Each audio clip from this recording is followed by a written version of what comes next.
Part 14। टोटो के कारनामे। दादाजी को जानवर पालने का बहुत शौक था। एक दिन वे तांगे वाले से 5 रुपए में टोटो को खरीद कर ले आए। टोटो सुंदर बंदर था। उसकी चमकीली आंखों में शैतानी भरी रहती थी।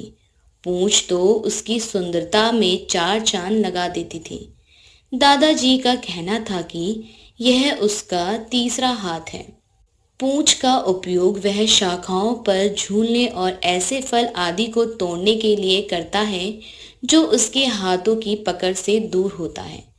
जब दादाजी किसी भी नए प्राणी को घर में ले आते तो दादी जी हमेशा ही बात का बतंगड़ बना देती थी। इसलिए दादाजी और मैंने फैसला किया कि जब तक दादी जी अच्छे मूड में ना हो तब तक टोटो को छुपा कर रखा जाए।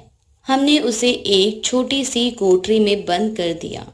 कुछ घंटों के बाद दादाजी और मैं टोटो का हालचाल जानने गए। हमने देखा कि दीवार पर दादाजी की पसंद के लगे वॉलपेपर उधड़े पड़े हैं और दीवार पर ईंटें व पलस्तर साफ साफ दिखाई दे रहे हैं। दीवार पर लगी खूंटी उखड़ी पड़ी है और वहां टंगा मेरा स्पोर्ट्स कोट तार तार हो चुका है। दादाजी बंदर की करतूत से खुश नजर आए। उन्होंने कहा, काफी होशियार है। यदि इसे और समय मिलता तो यह तुम्हारे कोट के फटे टुकड़ों से रस्सी बनाता और खिड़की से बाहर भाग जाता। संयोग से दादी जी भी वहां आ गई। वह बोली, यह घर में बिल्कुल नहीं रहेगा। आखिरकार बड़ी मिन्नतों के बाद दादी जी टोटो को रखने के लिए राजी हो गई। अब टोटो को बगीचे के बाड़े में बढ़िया जगह मिल गई।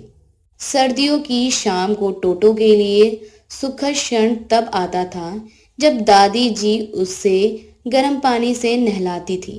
पानी के बड़े टब में घुसने से पहले टोटो अपनी उंगलियों से परखता था कि पानी कितना गर्म है।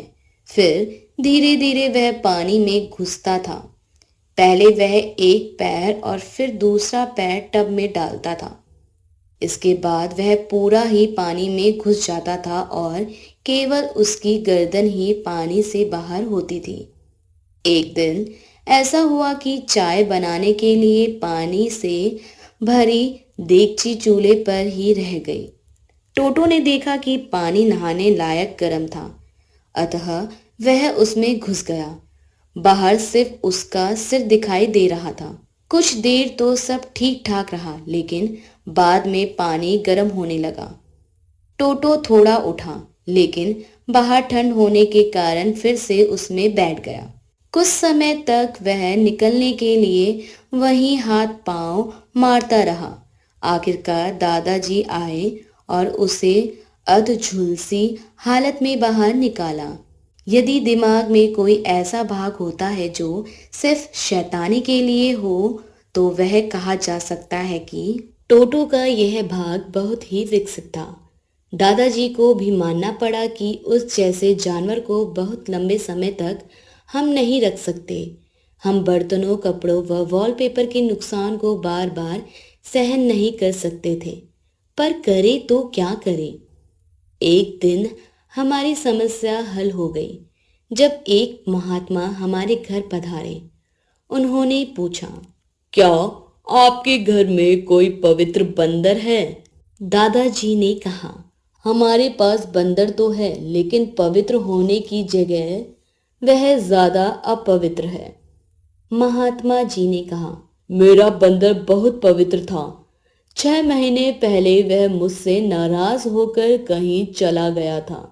बाजार के तांगे वाले ने मुझे आपके बारे में बताया तो मैं यहाँ चला आया। दादाजी ने कहा, हाँ, मैंने बाजार से बंदर खरीदा है और आप देख सकते हैं कि वह आपका है या नहीं। इतने में टोटो बरामदे में आ गया। उसने गेरुए रंग वाले महात्मा जी को देखा तो खुशी से किलकारी भरी। फिर वह उनके कंधों पर चढ़ गया। क्या यह आपका ही बंदर है? दादाजी ने पूछा। और क्या यह वास्तव में पवित्र है? मैंने पूछा।